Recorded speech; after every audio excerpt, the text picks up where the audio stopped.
या सगळ्यात मला कायम तुझं ना पडद्यामागेही तितकं सजग असणं फार महत्वाचं वाटतं. मला वाटतं बेचकीचा प्रयोग होता साहित्य संघातला आणि तिथे असणारा एक ऑर्गन असा धुळखात पडलेला होता आणि तो समुद्र होता.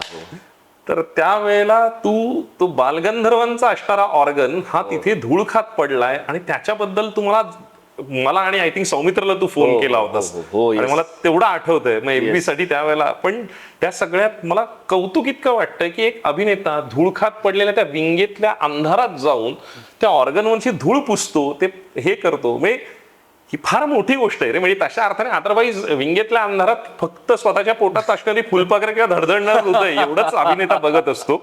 त्या पलीकडे जाऊन तुझी जाणीव संपन्नता आहे. नाही ते हे आता बाळकडू लहानपणापासून आहे, ज्यांच्या बरोबर म्हणजे अगदी डहाणूकर कॉलेज जिथनं मी सुरू केलं माझा प्रवास. आमचे जे गुरु विश्वास सोहनी हे नेहमीच, ह्या लोकांनी कधीच एककल्ली होण्याकडे आम्हाला म्हणजे सगळं आलं पाहिजे. आणि हे आपल्या मराठी प्रायोगिक रंगभूमीचं काय म्हणू आपण त्याला देणंच आहे की अभिनेता म्हटला की त्याला सगळं आलं पाहिजे.